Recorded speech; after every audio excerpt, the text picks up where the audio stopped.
All right. What's going on, Patrick? Emily, how we doing this afternoon? Doing great, thank you. Awesome. Good. Glad to hear it. Well, I'm just here to talk to you guys about distributive negotiation, and we're going to kind of go over some definitions, then, go over some examples and kind of just dive into the topic a little bit. So you guys ready? Absolutely. Cool. So distributive negotiation is the process of dividing up the pie of value in a negotiation. It can also be thought of as haggling, which is the back and forth exchange of offers, typically price offers. In distributive negotiations, tangibles are limited and resolutions are directly conflicting. Tangibles are the actual resources available for either party to bring to the table and offer in a negotiation, while the resolutions are the potential solutions available for us to divide up the pie in a negotiation. Distributive negotiation should be utilized when tangibles are very scarce, when the goal is fundamentally different, or when you are unlikely to negotiate with the other party again.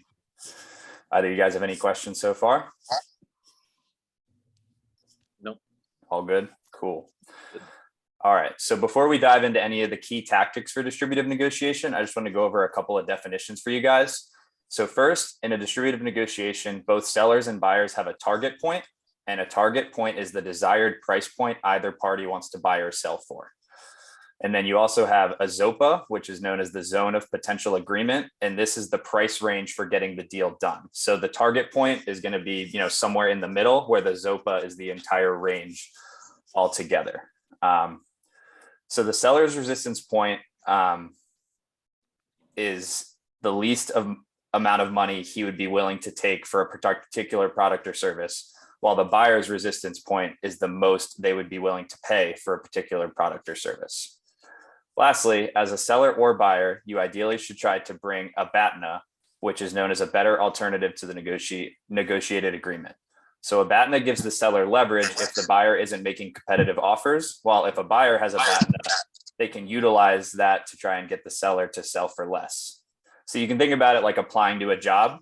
If you already have a job, you are more likely to push the job you're applying for more money because you have a fallback option, right? So if you have a better alternative to the job that you're applying for, if they're not offering you enough money, you just don't have to take that job.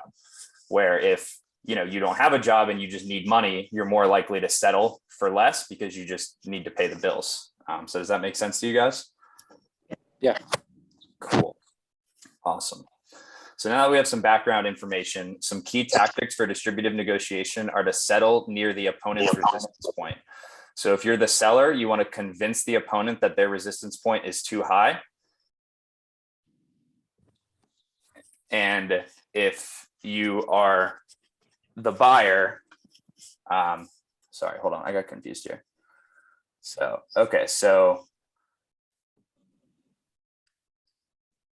yeah, so if you're the seller, you want to settle near the opponent's resistance point, like near the buyer's resistance point. And if you're the buyer, you want to convince the seller that their resistance point is too high. So if the ZOPA, the zone of potential agreement, is negative, or your BATNA, your better to the alternative agreement, is positive, you want to walk away from the negotiation. So a ZOPA would be negative if you're the seller and selling for less than your resistance point. And a BATNA is positive if it is a better price point than the negotiated agreement. Do you guys have any questions on any of those terms or anything there? No. Cool. All right. So to reach a successful distributive agreement, the seller should try to settle near the buyer's resistance point, or in other words, settle near the most amount of money they would pay. The buyer would be successful if they decrease the seller's resistance point and are able to get the product or service for a cheaper price than the seller anticipated selling for. One specific distributive tactic you could use is called pattern of concessions. Basically, the goal is to read the other party's pattern to determine what their target point is. So while negotiating back and forth on price, typically the second or third offer the other party counters with is their target point. If their target point is a bit unclear, they are most likely trying to win you over. So an example of this would be if I were to be negotiating for a house and it's listed for $500,000, I might offer $450,000 as my first offer if my target point is $480,000. Based off the counteroffer the seller provides, I would read their pattern and determine my next course of action. If they counter with $490,000, I would then counter with $470,000 as my second offer, because that would be assuming that their next counter would meet me in the middle at $480,000, which is right where my target point was all along. So does that make sense to you guys? Yes. Yes. All right, cool. So that pretty much is distributive negotiation in a nutshell. Like I said, I wanted to keep it pretty concise for you guys. You can take a minute to think about it, but do either of you have an example off the top of your head of a distributive negotiation and like what a hypothetical pattern of concessions would look like? I don't know if either of you wants to start first. I'll leave it up to you guys.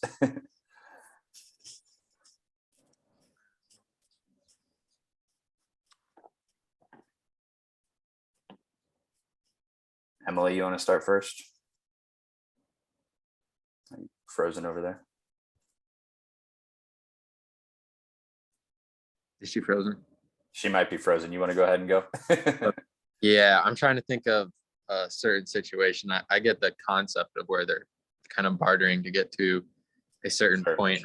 I guess do they do that kind of with cars? You can Yeah. have a certain price in mind, like a price range that you have in mind, and the car salesman's trying to sell you at a certain point that he wants to, and you guys negotiate to get to the ultimate end price.